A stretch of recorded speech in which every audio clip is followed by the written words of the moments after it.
Assalomu alaykum do'stlar. Bugun biz sizlar bilan kompyuter bilan bo'lgan holatni ko'rib chiqamiz, noto'g'ri holatni ko'rib chiqamiz. Bu noto'g'ri holatlarning birinchisi kompyuterimizda o'tirganligimizda yoki kompyuterga umumanki tegishimizda so'ramasdan, ruxsat so'ramasdan o'tirishligimiz.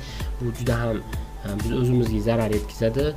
Yana kompyuterni ruxsatsiz foydalanishlik, ruxsatsiz knopkalarini, muruvvatlarni burashlik yoki har xil joylarni bosib ko'rishligimiz, ezib ko'rishligimiz ham bizni kompyuterimiz buzilishiga, uydagilarni, o'zimizni ham ishimiz qiyinlashishiga olib boradi. Kompyuterimizni protsessorini ochishligimiz yoki un bilan bo'lgan munosabatni buzishimiz bu kompyuterimizni buzilishiga olib boradi, ishlamasligiga olib boradi. Kompyuter ekraniga qo'l tekkizishligimiz, kompyuter ekranini har xil qo'l yoki har xil qo'llar bilan ushlashligimiz ham o'zining ekranimizni o'ldiradi.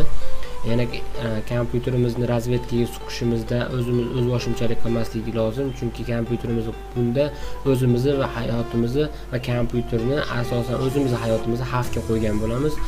Kompyuterni orqada tomoni yoki umumanki tok o'tadigan joylarini kattalar ruxsatsiz yoki umuman biz tegishimiz noto'g'ri bo'ladi. Yana kompyuterda uzoq o'tirishlik, kompyuterda o'z belgilangan 3 soat yoki 4 soatdan oshiqcha o'tirishligimiz ham bizni toliqtirib qo'yadi. Kompyuterimizni oldida isitgich yoki boshqa bir vositalar, yonuvchi, tez yonuvchi moddalarni qo'yishligimiz, isitish moslamasini qo'yishligimiz bu ham salbiy, ya'ni yomon holatlarga olib keladi. Kompyuterimiz oldida har xil kimyoviy yoki umumanki har xil moddalar aralashgan ish yuvgich, boshqa bir narsalar qo'yishligimiz ham kompyuterni buzadi. Kompyuterni yana buzuvchi narsalar bittasi chang. Bu chang ko'p bo'lsa buziladi.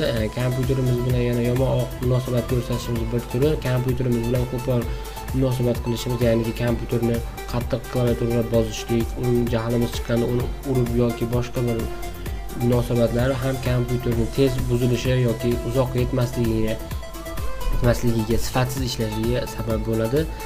Kompyuterni yog'lama yoki shira qo'llar bilan ushlashlik ham kompyuterni og'irlashtirib, ishlashligini qiyinlashtirib, buzilishga olib boradi. Bunday holatlar bizni o'zimizga ham qiyin bo'ladi. Kompyuter oldida har xil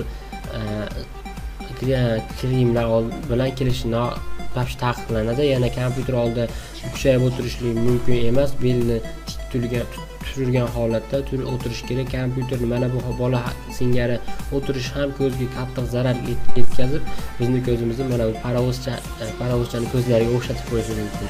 Bunday holatlarni bizni ota-onamiz yoki o'zimiz doktorga borishib, yana ukollar olishimiz mumkin. Agar kompyuterdan saqlanmoqchi bo'lsak, biz ko'zimizga ko'zoynak taqishimiz kerak. Bu ko'zoynak bizni ko'zimizni zararli nurlardan asraydi. Bu защитный ko'zoynak deb aytiladi. Buni har qanday ko'z oynak sotadigan magazinlarda sotsa bo'ladi. Bizni salomatligimizga zarar yetkazadigan munosabatlar mana shu, ya'niki zarar yetkazib bizni ishlashimizni qiyinlashtiradi. Kompyuterni ham va o'zimizni ham sog'lig'imizga qattiq zarar yetkazishi mumkin. E'tiboringiz uchun kattakon rahmat. Biz yana keyingi darslarda ko'rishguncha xayr.